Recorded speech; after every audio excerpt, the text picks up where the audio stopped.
Welcome everybody to our first ever webinar with Dr. Harry Wendt, doing some Q&As, answering your questions.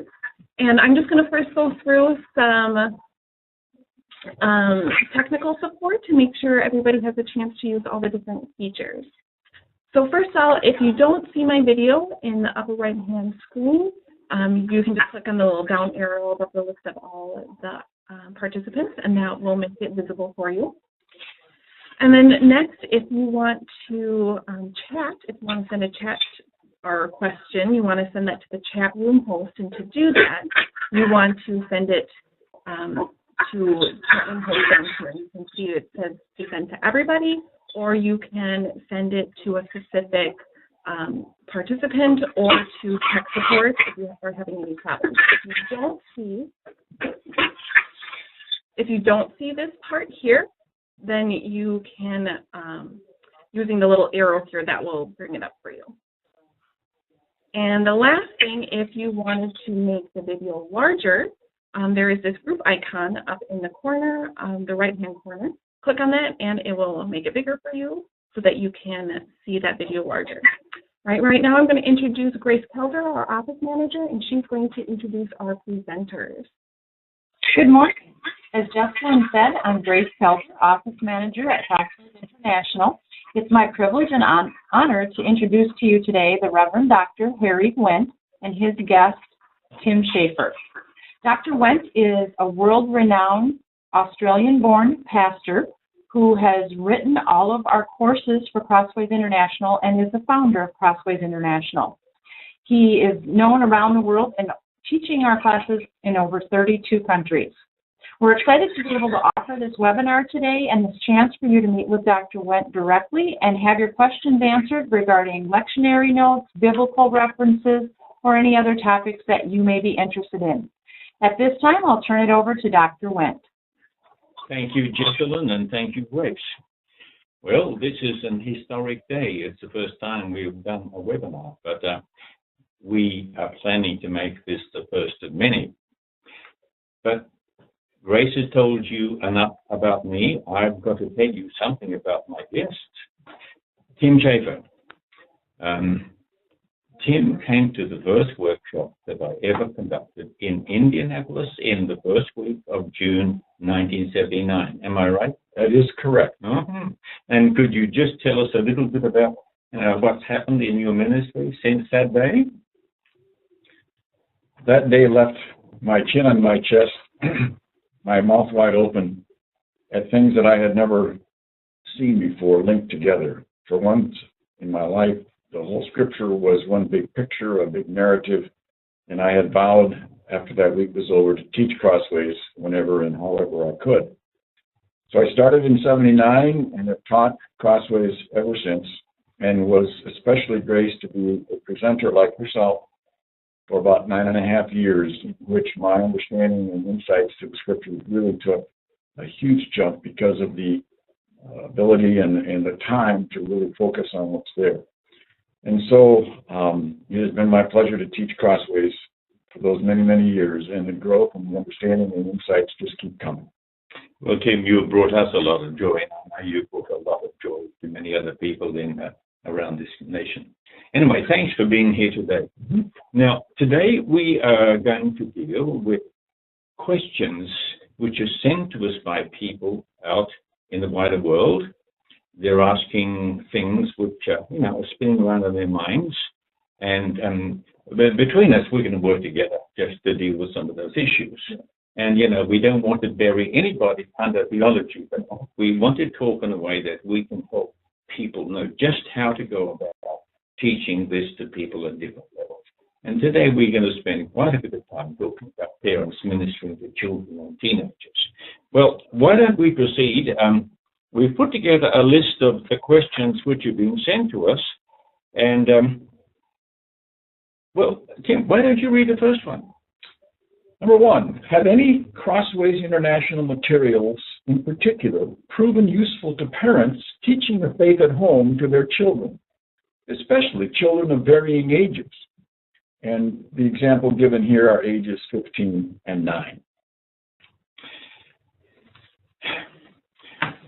down through the years, as you know full well, and you've done the same thing, we put a lot of emphasis on the importance of parents sharing the word with their children. And, research has shown that the influence parents have upon their children begins before the child is born. Right? It's just a lifelong process. And down through the years, we've had numerous reports back from churches and individuals who share just what's happened in relation to using our materials in the family circles. Now, one of the main reasons that they find these materials helpful is because, well, we deal with the biblical narrative at different levels of intensity, but in all of our courses, we have graphics. And we can talk about that a bit later on, but just the importance of graphics in the process of communication, right? Yes, the Crossways materials, when absorbed and taken into the person's value system for life, especially as parents, will rub off on the children. I can remember one example of my own sister, who's very familiar with Crossways, dealing with her grandchild, and the simple hands up as a response to God in terms of how God made us, to the hands down, a sign of sin, was very useful because she had used that with her granddaughter. And once something occurred that the granddaughter was acting a little selfishly, and all Grandma had to say was, "Shantae, where are your arms?" Really? Not here, but here. Yeah. And it communicates. And so the materials directly to the children is probably not as important as the parents being a conduit for the insights and values that these materials produce as they live out life and talk about it in the car and over meals and at bedtime and as they review the day. I think that's the strength. I couldn't agree more. And there's a little statement which I've quoted many, many times. Children may not understand every word that their parents speak, but they can see everything they do. Yep. And there is a big influence in those circles. Absolutely. We need to live out the message that we're teaching. We have to show people the Jesus we want them to believe in and follow. Yep. All right? Yep. Now, any other comments you think we might make in relation to that issue? It pretty much simply covers it, I think. Yeah.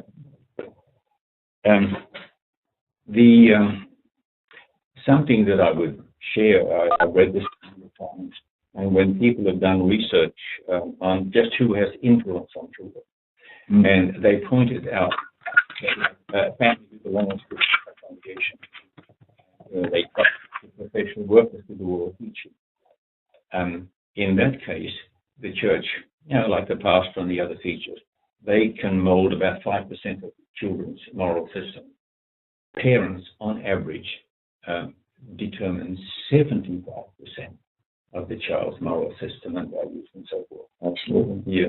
There is, we've had some amazing stories about recently my wife and I went out to Lexington in Nebraska, and there was a lady there who was very, very moved by what she learned. She was there for 2.5 days.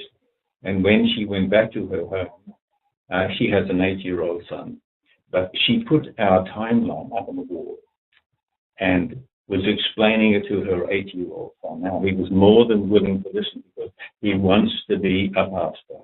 And when you learn something about the woman's spiritual attitude, you can understand why. Absolutely why. There's another wonderful story we heard about down in Chicago with a certain family. The mother wanted peace in life, and finally somebody taught her the gospel. And she taught the basic truths to her, about 5 or 6-year-old daughter. And the day came when that daughter started asking her daddy questions. Daddy, do you believe in Jesus? And it came up several times, and it was just quiet. They something like that he came to faith, and the family was absolutely thrilled about it. Well, as you yourself have said, drop-off Christianity so often leads to drop-out Christianity. and something that people have shared with me many, many times is a little statement. I didn't think about that. I read it somewhere. Jesus took adults and played with children. Why does this? They teach children and play with adults. Yeah. Well, got any other comments in relation to that one? I'll start on that second question there, Tim, and we'll do some talking. How do you recommend using the divine drama with confirmation students? Well, we have a lot of churches who are using the divine drama for confirmation class. There are two reasons. One is because there are so many teaching graphics. There might be about 135 or so teaching graphics in the divine drama. And it has two parts. In the first part, the children are exposed to the Bible's big story. There is more detail in the Crossways course, but they nevertheless get an overview of the Bible's big story. And having done that, and having sorted out the ministry of Jesus in relation to the rest of the Bible, then they get into what we might call catechetical stuff, doctrinal stuff. But it's not just bare doctrine, it's now applying Jesus' message, manner, and all the rest to daily life. Yes. Yeah. The narrative section, our response to the narrative is excellent in terms of taking catechetical doctrines, baptism, the Lord's Supper, prayer, the creed, that is typically used as a format by which to share the faith with young people. I think especially of the graphic that deals with the second article, where you have given a set of stair steps that go down and directly place the descent into hell as part of the stair steps up. In other words, the humiliation and the exaltation, and by, I think, natural understanding, the descending into hell is a confusing issue for most Christians. And so that's an example of how well those graphics help sort out visually the reality of something that comes from something as common as the creed. Yeah, and that whole issue there of Jesus descending into hell, people think, well, he hadn't finished all of his work when he went to the cross and later in his life, so he's got to do a bit more, so he goes down to suffer a bit more. I mean, that's sheer nonsense. Yeah. It is Jesus declaring to those who have passed on into the next world that he is Lord of the life to come. He is Lord of the heavenly abode, of course. Exactly. Yeah. Not just some little fraction of creation. I recall, I haven't taught the divine drama often with confirmation kids. Many years ago, I mainly deal with adults. But when I did, I remember so well this one student who, when he saw that God's intent for us was to love God and love each other, and that what sin does is that it separates us and that only one person is looking out for us. And this young man made this observation. He said, wow, wouldn't that be something if everybody else in the world cared about me instead of just me? Yeah. I said, bingo, there you have it. And it was all because of a picture of the symbols. Yeah. And so, that those symbols, when attached to the rest of the catechetical instruction, to say nothing of tying it with the narrative of Scripture and so forth, it just does great work. Yeah, it does. Now, I'll read the second one there. This is addressed to Crossways International. Do you have any tips of how to use the materials effectively with the students and also getting the parents involved? Well, I can begin that one by saying, if I were to go back to a parish, and if I were teaching confirmation class, I would be saying to the parents, I want one of you to be there every lesson. Better if we can get both of them. Absolutely. We want the family involved. And in the event that the parents can't be there, you find a willing participant in the congregation to mentor that child. You got it. And so there you go with, again, teaching the young that Christianity is a community affair and that we are part of this thing together. It's huge. Absolutely. Yeah. Well, what might we add to that?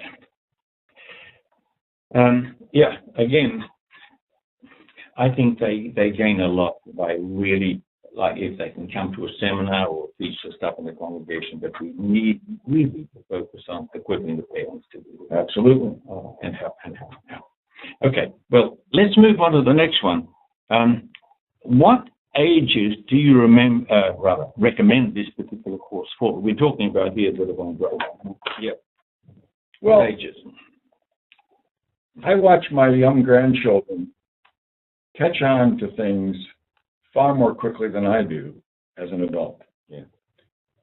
Let us never underestimate the capability of young kids to catch on to things more quickly than we would assume. And so the age is never too young, in my opinion. Yeah. And, my granddaughter Ella, she says, when she's looking for something on TV at our house and it's not there, and she says, well, don't you have Netflix? I mean, she was 3 years old. Mm-hmm. And so, well, no, we don't. She says, well, you got to get Netflix. They understand. They learn. Their hard drive is empty and being programmed every day. And so there's never an age that's too young to start sharing the principles that you can now show by a picture using these materials. Yeah. I think it's just dynamite. I might have mentioned that research showed that child's language skills are more or less determined at the age of 3. Yes. Yeah. And it's amazing what has an influence on brain development. And the role of classical music is simply mind-blowing. But there's another thought. Kids can start to understand very early in life. And if I were there, you won't hit them with the big, profound, in-depth stuff. You start explaining to them the basic stuff. And as for, how long should this go on for? Well, it goes on until the day we die. The learning journey can never come to an end. I'm finding this. How did you say it once? We are to be lifelong students of the Word and full-time disciples in His community. That's right. Something to that effect. That's right. And that never stops. And so the idea of Bible study starting and ending is silly in the final analysis, because our life should be it should be natural as eating dinner and supper and right. Bathing and sleeping. Yeah. There's this one little point, I think I've shared it with you before, but can you imagine Jesus launching his ministry if he immediately preached to the 12 disciples a 15 to 20 minute sermon once a week? Yeah. Can you imagine the impact that he might have had, or wouldn't have had? See, but this is standard practice for many people today, and this is what they've been taught to do. Yep. Go along on a Sunday morning. It would be good if you can, if you feel like that. Yep. But for Jesus, it was and is to be a non-stopper. Okay? Absolutely. Well, now let's see where we're going to go on to now. I think here there's this one more question there. Is 6th grade too young, or would you suggest another one of your courses? 6th grade, is that too young? Well, I think we kind of addressed that issue. No, 6th grade is not too young. Again, the familiarity with the courses have to be experienced by the adult, so they can pick and choose exactly what they want to share with what age level. And so there's some prep and some experience required. Just to say that there's a course for 6th graders, I think is a little idealistic. Yes, it is. Very limiting. You've got to get outside of that. Yes. It's a lifelong, non-stop process. Yep. Lifelong learning, huh? Yeah. Not a bad term. Anyway, let's move on to number 3. How about you read that and put it with Tim? Will you progress to online Crossways programs and interactive webinars? Well, this is a very important day for you and me, Tim, because we're launching something we've talked about for a long time, and we have every intention of keeping on going, because, we began this ministry 35 years ago, and the world today is very different from what it was 35 years ago. In relation to computers, internet, all this sort of stuff. We want to sort of catch up with present modes. It doesn't mean we're going to embrace the morality of the age, but we're going to work out how we can best get this message across to as many people in many ways, in the best way possible. Yeah. Okay? Yeah, absolutely. I'm glad you're on board with us, huh? Thank you. Then, hey, I'm going to put this one to you. Should a pastor, staff, or layperson start off teaching one of the short courses before delving into the longer 1-year Divine Drama or 2-year Crossways course to grab the attention of the participants? Well, do we start with the big one? Where do we start? I mean, this is kind of like asking, do you want chocolate syrup on your banana split or do you want butterscotch? Yeah. There is certainly that option for people, but I will add this thought to the process of thinking which class to teach first. I fortunately didn't have the choice in 1979. That's right. There was one course, Crossways, and I spent hours and hours in preparation for leading my first class. And being familiar with the overall picture then equipped me to be familiar with the shorter courses as you made them available. And I could say, oh, this is this part of the bigger picture. The danger of doing the short courses first is, with the exception of the parables. I think the parables is a standalone. I think the creed one is a standalone. I think those are, but divine drama, the timeline, things like that, which deal with the narrative, have the danger of you've got this part of the picture, but the picture is this big. And so, again, it's up to the individual, but to the extent that you can, I heartily urge you to do the 2 years Crossways course and then branch off from there. That makes the most sense to me. I couldn't agree more.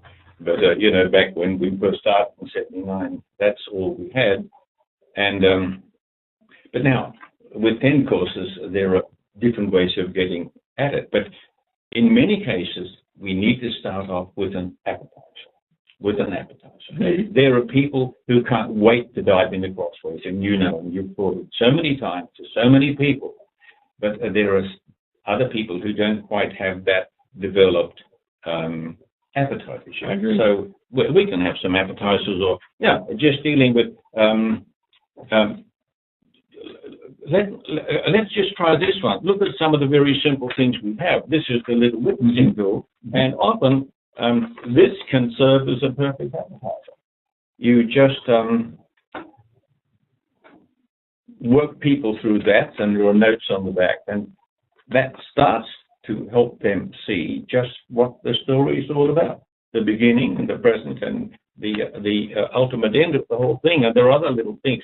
We have, well, maybe 50 illustrations, something like that. But we have some of them on little handout cards, and even just to start using some of these as appetizers, it can be good. And then people want to know more, they want to know more, they want to know more. I think that can be, those little things can be excellent use as flashcards for children. The children you can show that up and say, what can you tell me about this? And it's like putting up 2 + 2 = 4 and flashcards or spelling cards. I think that the younger generation can really benefit from that. Yeah, and it can help them. At the seminar we did recently in Nebraska, there was a lady there.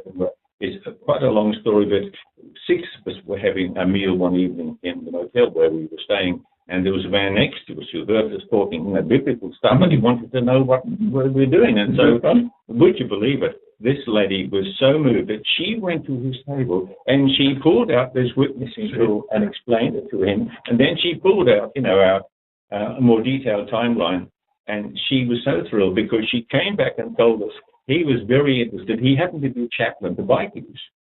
And so she said, this is the first time I've really been able to explain the gospel to other people. And I'm going to keep on doing it now because I know how to do it now. And she's using the pictures. Yeah. She's beaming. Yeah. Absolutely. Right? Yeah. Well, there's a story, I don't know who it was, but someone had the timeline in McDonald's and teaching it to somebody, and other people were watching and looking over their shoulder and everything like that. And so this is the enthusiasm and the passion that is as catchy as the materials itself. I mean, so it all works together. Yeah. It's amazing. That was our colleague John Bookshaw out in Michigan. I want to risk it. And he would do it. He would go to places like McDonald's and pull out these pictures, and people passing by would start looking, and they ask, "Well, can I sit down and listen to what you're talking about?" It's absolutely amazing what's going to happen. Isn't it something? People don't know what they don't know. That's right. And it's my experience when you get people convinced to take a 2-year course, you know, they want more. The second year is over, I find half of that class oftentimes will be repeaters. Yeah. I've had some repeat it twice. Yeah. 6 years. And the third time, they sit in class nodding and grinning because they get it. Yeah. We've had thousands of letters from people just saying the impact of TENET on their lives. And you know, the pastor will ask them, "Well, what would you like to study next?" "We want to do Crossways again." And they will do it 2 or 3 times. Absolutely. Yeah, but it's encouraging to hear. Well, where are we up to? Is it critical to attend a training workshop before you begin teaching any of the courses? That's the word critical. Yeah. I don't know that it's critical. No. But I would say it's extremely helpful and important face-to-face with you or another presenter for a 3 or 4 or 5 day period of time to wrestle with the materials and to start to formulate during that week an image of what Crossways is about, how you can then utilize it in your own parish and in your own life. And it puts you months and weeks ahead of just grabbing materials and starting and you know, kind of learning on the fly. Yeah. I don't think many people can sit down at the piano and play anything more than chopsticks if they haven't had some kind of training prior to it. And I can only say that the week-long workshop for me was life-changing. And I think you've heard others say that as well. Well, see, part of the thing that's driven me down through the years, it's when I came out of seminary many years ago, now I can see on reflection that we were never really challenged to grapple with the Bible's big story. And so this is what I've done, you know, since I began my ministry, to know that story. And it just keeps on getting bigger and bigger and bigger and more relevant than we can ever understand. It's amazing. And what you discover is that the New Testament writers assume their audience is familiar with the Old Testament story. The assumptions that the gospel writers have, for example, of the knowledge of the Old Testament is huge. And not having it means that a lot of things that the gospel writers are trying to communicate go right over our heads. And we see them as Westerners, and, you know, the most we can do sometimes is end up with pious piffle when we look at what's there. Yeah. Well, what can happen is people will read the New Testament and then impose it on the Old Testament. Well, that's the other problem. See, they're not really listening to it, they're instructing it. Exactly. The one has to grapple with that Old Testament narrative. I couldn't agree more. Yeah, and to see what Jesus did with it. Absolutely. And it's profound and challenging to the extreme. Well, hello, Harry. Can you hear me? I can hear you. Go right ahead. Good to see you again. Yeah. Remember, I just saw you up in St. Paul. Good. Yeah. How's it going? I'm sorry I was late. I have to tell you one story. I taught Crossways the first time, and it took me a little more than the 2 years. And the second time I taught it, most of the people came back again. And instead of going through some of the questions, I was telling the story. I was walking the people through, you know, what Abraham was doing as he traveled to Haran and to, you know, and when they heard the story, they were fascinated by the story because they didn't understand it. They get a picture of at night, you know, when the sheep are all in the sheepfold and everybody goes to their tent, they go in the tent and sit down and turn on the light and watch Netflix. Mm-hmm. They didn't get the picture that what they do is they sit around and tell the story, and the story becomes not just something they tell, but it's a personal history that they walk through, and they start to identify with the individuals. They identify with Miriam and Moses, and now I understand how this all works, because they can see and they can feel and they can understand that these people just sat around the fire at night telling the story again. I shared that when I recently taught Jeremiah.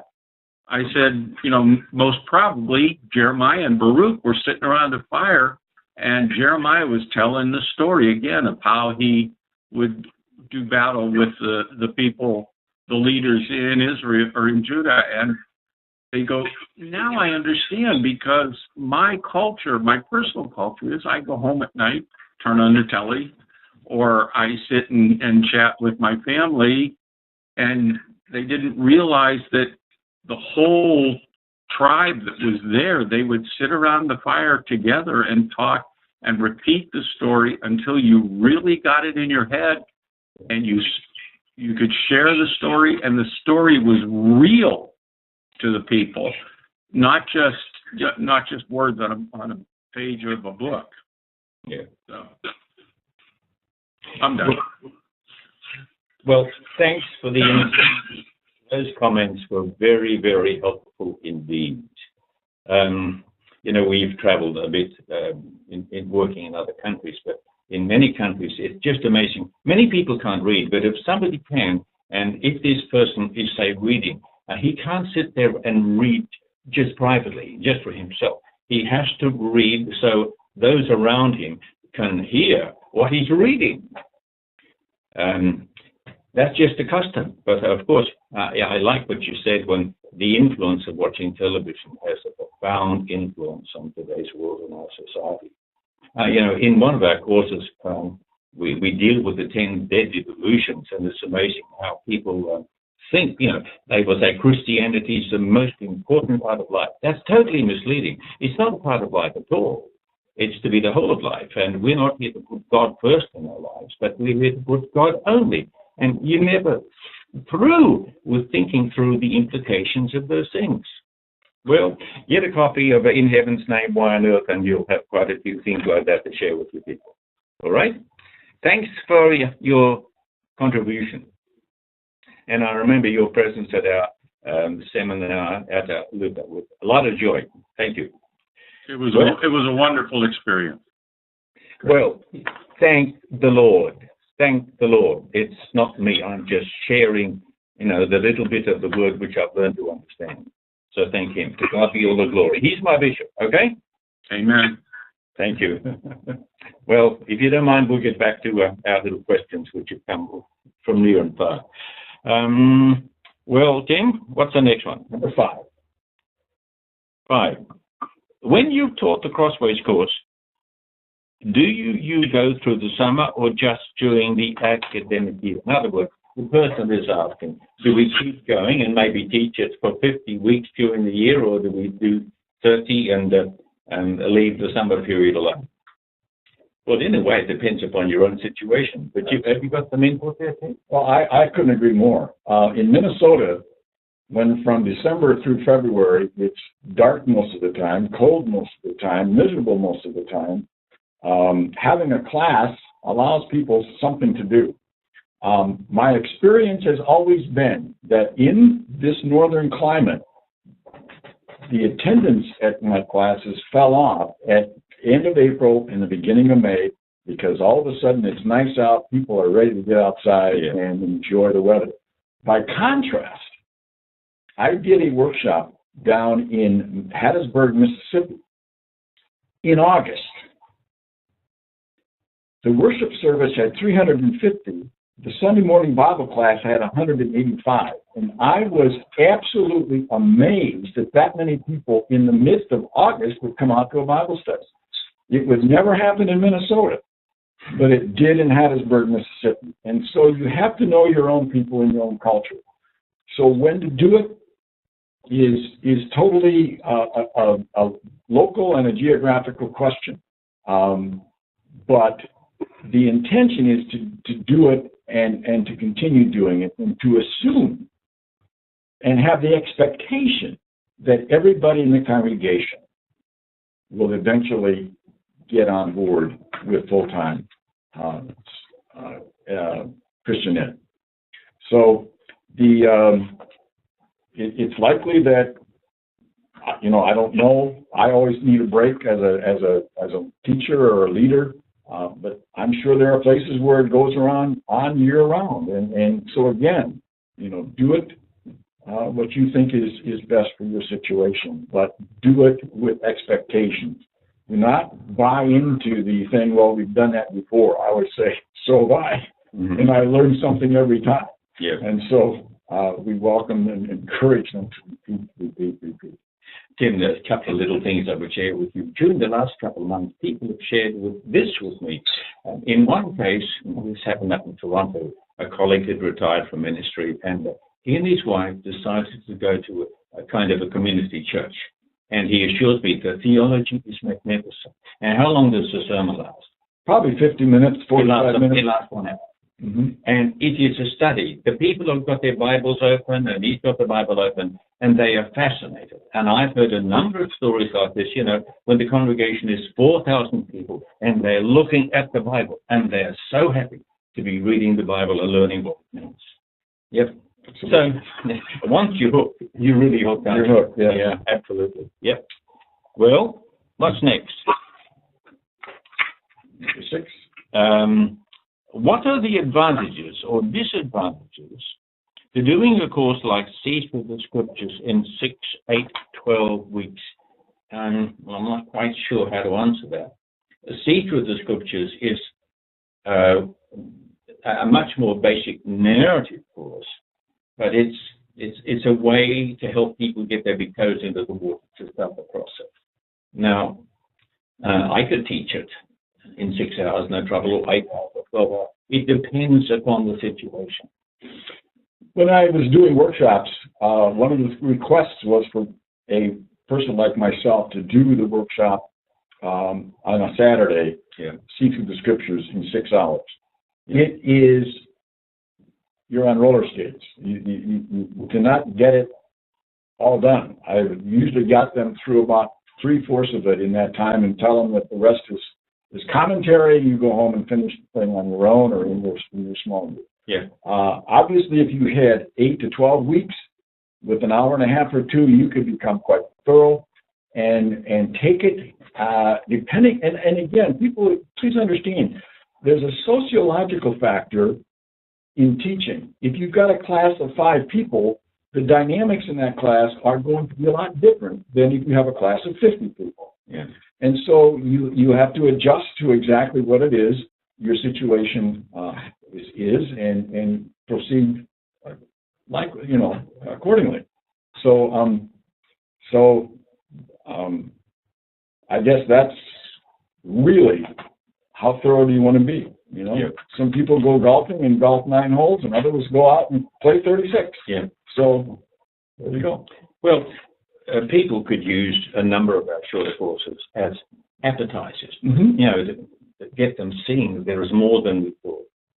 And you're right, in teaching Seeds with the Scriptures, you can work through the narrative section, but I certainly would want to get them through Mark's Gospel to see the grand finale of the story. And the grand finale is that the kingdom of God has broken in. Yeah. It is not merely that God is now starting to forgive sin. That's correct. That's correct. Yeah.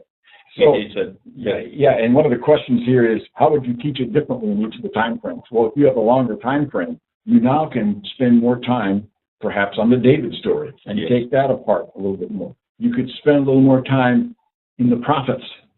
Otherwise, I think there's 1 or 2 overheads summarizing, what in Crossways is a 20-hour class time on the prophets. And so, again, with longer periods, you can dig deeper and look at more of the roots that are involved in helping us focus on who Jesus is and what he's on about. And so I always tell my classes that the painful, tedious job of going through the Old Testament has but one purpose, and that is that we are equipped to see who Jesus is and that he becomes a bigger reality in our lives. Yeah. About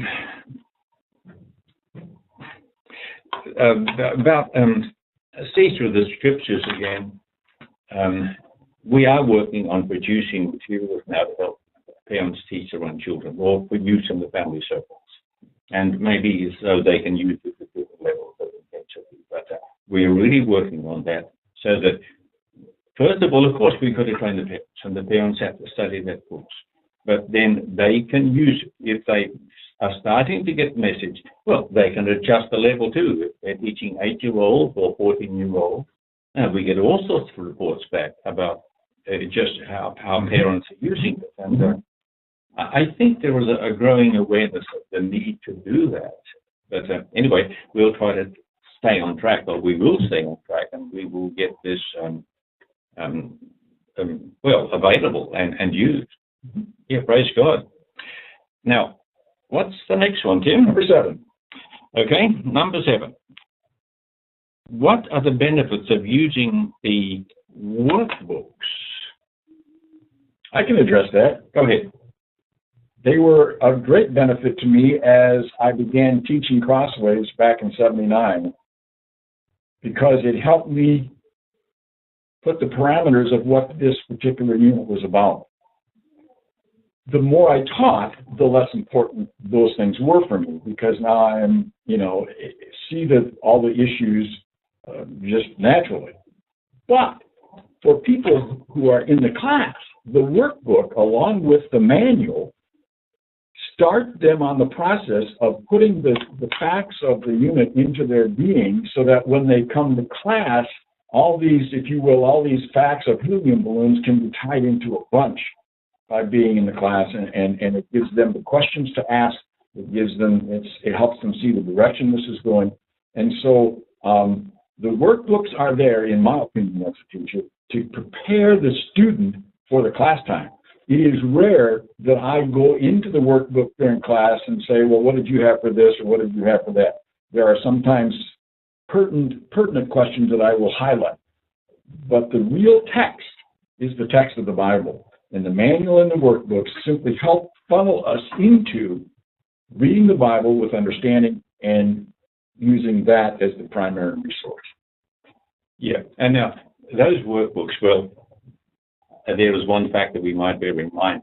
Crossways is now in the 4th edition. Divine Drama is in the 4th edition. See-through is 3rd edition, and the others, we've been upgrading them.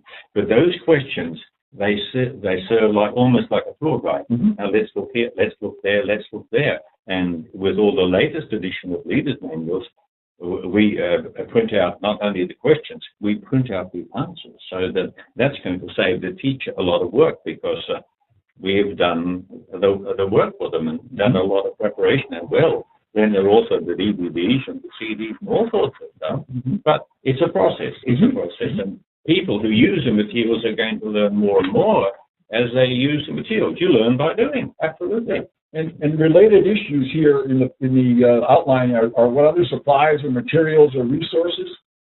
I'm sure you could interview the Crossways teachers across the country, and they would have different answers. I can tell you what I want people to have is access to a Bible atlas, so they can look up place names, and that place names in the Old Testament especially are not just place names, but create an image of where in the land things are happening, because where in the land things are happening can have huge impact into the understanding of that particular narrative, why it's happening there, and so forth. Because, as you know, one of the intrinsic issues of the Old Testament is the north and the northern kingdom, and the south and the southern kingdom, and the Gentile nations that surround. Having a Bible atlas to look up these place names is incredibly important, as I see it. And as a teacher, I don't use the overheads anymore. I use PowerPoint, but I have at my disposal a little pad I can write on that writes on the screen, and I can make notes for people to see right on the screen as I'm talking about the overhead and so forth. And I think that's a very helpful resource as well. I should just share something with you. When I began my graduate work way back in, 67, and I brought some of the basic materials across that I'd been developing, and my second emphasis was on Christian education. And the man in charge, when I joined the class, he wanted to know more about what I developed. And then he had me a number of times coming out front and explaining the graphics to the class, because he could see the impact that it made. Mm-hmm. Yeah, encouraging. Yep. And it will work. And of course, that's well, in many cases, that's why people will come to us from different parts of the world, because it helps no end. People with limited reading skills or no reading skills, they can understand and they can explain it. Well, of course. All right. That brings us to the closing. Well, we would be happy to get feedback from people about things that they'd like us to deal with in coming webinars. Yes. Got any suggestions? Anybody? You, Tim? I have no end of suggestions, but I'll let the audience out there provide these. Yeah. We are never going to run out of things that we could deal with. I mean, even if we start teaching, say, one of the courses, we would be here, for another millennium, I think, wouldn't we? Mm-hmm. Yeah. We got to keep at it. But we'll be happy to receive whatever suggestions people would like to share with us. Here's an online question from Marge. I wonder if she's from Illinois. Yep, I bet she is. I've been doing the 6 Crossways sections spread over 3 years.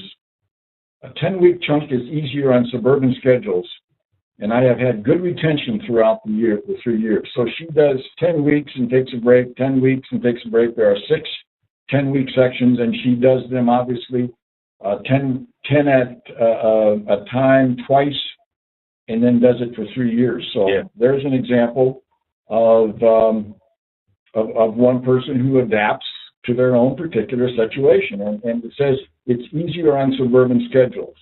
Okay. Secondly, she says, I tell my students there are 4 ways to take Crossways. First, come to class period. And I've had those. Second, read the Bible and come to class period. Mm-hmm. Third, read the Bible, do the workbook, and come to class. Fourth, read the Bible with a commentary, do the workbook, and come to class. Yeah. How much do they want to get out of it? That's what they'll put into it. I couldn't agree more. That's exactly what you're going to do. People who just show up and absorb what they can verbally, others that engross themselves, and so forth. I always encourage my class to take a half hour to an hour every day as your Crossways prep time. To the extent that they do that, I don't know, but I want them to make Crossways, the study, just part of the rhythm of their lives. And boy, it's amazing what can happen when you add a half hour to a half hour to a half hour over the course of a year.